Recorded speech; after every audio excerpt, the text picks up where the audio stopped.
My top 10 virtual wholesaling markets for 2026. What's going on, guys? Zach Ginn here, and in today's video, I'll be breaking down the top 10 markets you need to be polling in virtual wholesaling real estate in 2026. And so there's a lot of bangers out here today of the best virtual markets for you to be polling. So without further ado, let's get into it. Ignore the wholesale meme of the day today. And let's break down the top 10 markets. So to get it started, I'm going to tell you most likely at number 10, this is kind of like a cop out, but I would tell you the entire state of North Carolina is like number 10. I think North Carolina is such an underutilized virtual wholesaling market that most people don't even understand the power of this market. Now, the reason why virtual wholesaling is so powerful in South Carolina is because there's a lot of laws that passed in the past couple years about South Carolina regulating what they call wholesale activity. Now, I want to be very clear, right? South Carolina has deemed wholesaling, in their opinion, to be illegal. And they're like, I was like, why are you telling me to wholesale if it's illegal in South Carolina? Okay, according to South Carolina, it is illegal to wholesale real estate there. Now, the issue here is the definition of wholesaling real estate. So my definition of wholesaling real estate is going to be different than their definition. So their definition is about the marketing of the contract versus my definition of just assigning the contract. You see, getting a property locked up and assigning it for an assignment fee is not legally considered wholesaling in the state of South Carolina. Their definition of wholesaling is completely different. It's like me saying drinking and driving is illegal. Now, what is your definition of drinking? Drinking water and driving? Is distracted driving illegal, or drinking alcohol is illegal? You see, when I was 6 years old, I'm not afraid to admit this, my dad was drinking a Coke out of a Coke can, a Diet Coke, and driving. And when I was 6 years old, I used to watch SpongeBob, and there used to be all these ads about how drinking and driving is very dangerous and it could really hurt you bad. And I was freaking out and screaming at my dad in the car because I thought he was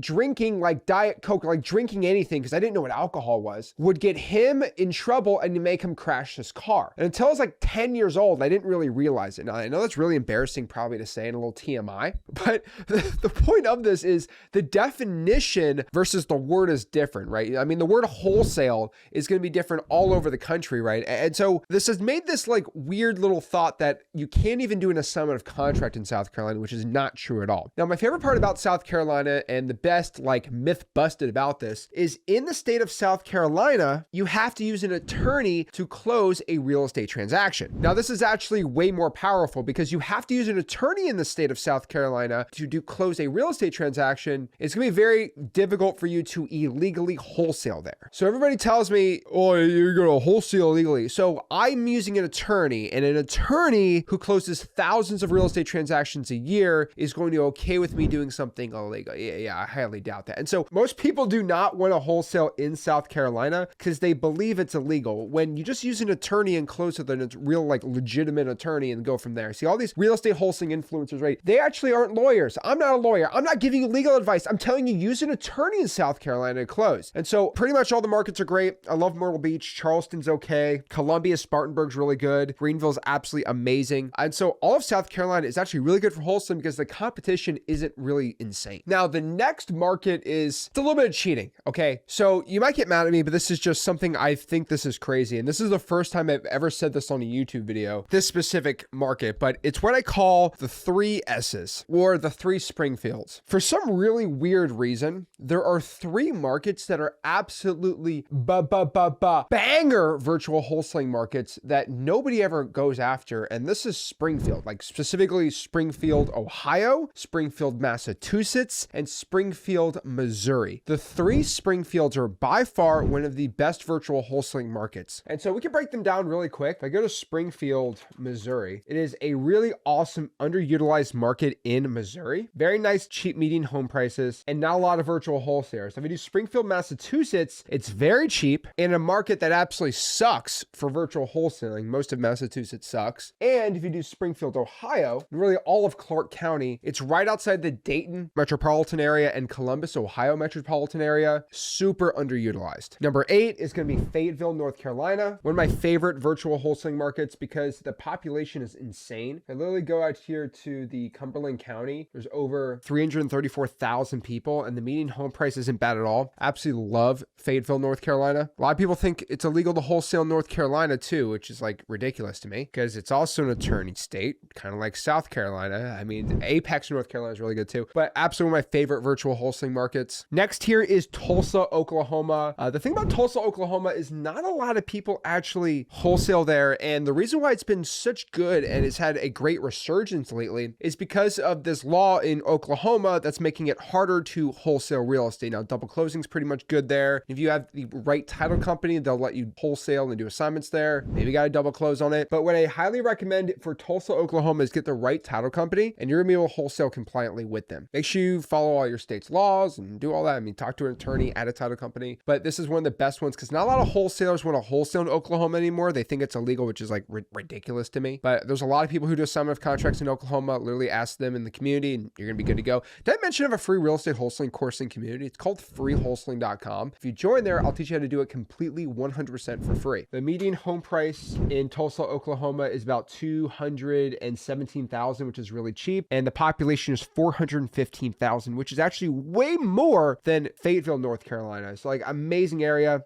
Love this for wholesaling. And kind of to make it easy, the next market is going to be Oklahoma City, which is kind of like the cousin. So if you look at like a map here, Oklahoma City's here and Tulsa's all the way over there. But this is the capital. It's even got a bigger population, 712,000, and the median home price is 206,000. So really, really low median home prices. Most wholesalers would dream to have a median home price of 206,000. Well, you're virtually wholesaling. So like literally go out here and pick it. Now, my next one is going to be Monroe County, Pennsylvania. I love Monroe County. This is like the Poconos area, and you might be like, Zach, I've literally never heard of this area. That's why it works for virtual wholesaling, bro. But the reason why this works so good for virtual wholesaling is literally nobody's wholesaling in these areas. So it's right by New York City, outside of Allentown, south of Scranton. But literally this whole area, Strasburg, East Strasburg, Mount Pocono, has a population of $168,000 with a median home price of about $309,000 right here. And my favorite part about it is I'm making absolute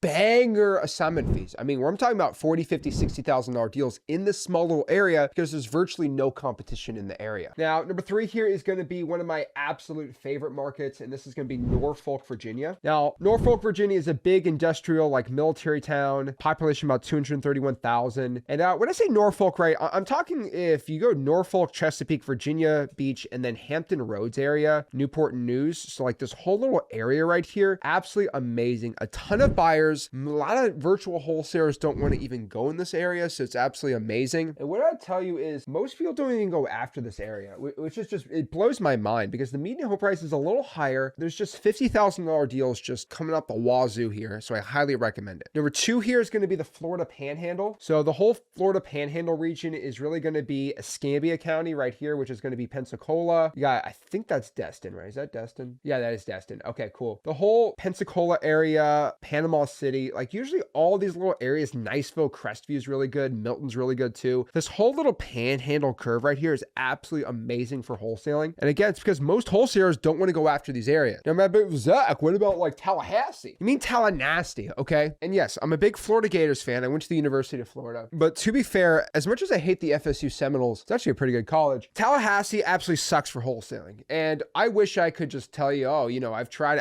it. It sucks. Gainesville's actually a really good wholesaling market. I know it's crazy to say, but Tallahassee sucks for wholesaling. It's just a bad market. So I would avoid that and do the Panhandle. What kind of sucks though is like Mobile, Alabama seems like it's gonna be a hot wholesale. I mean, you can wholesale there, but really the whole Panhandle is just way better. Like for example, Pensacola is going to be the best out of them all. And literally it's right by Mobile, Alabama, but Pensacola is just a million times better. And then lastly, number 1, which continues always to be my number 1 virtual wholesaling market. If you guys send me a deal, I'll get it sold within 30 seconds. Probably make over 40 grand on the deal. It's one of the markets that makes me rich. Richmond, Virginia specifically. One of my favorite wholesaling markets. And the reason is, again, it's not, outside of you watch me on this YouTube channel, most virtual wholesalers that don't follow me don't know about this market. So really the competition's with people that follow me usually. But Richmond's right by Norfolk, Virginia, but it's I love this market so much. Guys, Richmond, Virginia, Lynchburg's really good too. Just a big population. And the reason why it works so well is the median home price is pretty good. It's like $350,000. It might be like that's too much. Well, the average house in DC is going to hit 6, 7, 8, even $1 million in like Fairfax. So very expensive properties right here in the Washington, DC area. And all these people are rich. They make a lot of money and they're looking to buy rental properties, but they want to get nice yields on the rentals. And so they always want to go in Richmond. And so you got all these buyers from DC that want to buy in Richmond. And then you got a big buyer base because all these Richmond people want to commute to Washington, DC, and prices are cheap and there's a nice population there. So Richmond is one of my favorite virtual wholesaling markets and a ton of historic houses you can wholesale. And so that rounds out my top 10 virtual wholesaling markets for 2026. So let me know what you think. If you agree with me, disagree with me, if you think I'm off my rocker, let me know. But these are markets that I make a ton of money in virtual wholesaling and I feel like you should be doing right now. So guys, got any value from this video? Smash the like button, subscribe, join my free real estate wholesaling course and community, freewholesaling.com, and I'll see you soon. This is Zach Ginn signing out. Have a blessed one.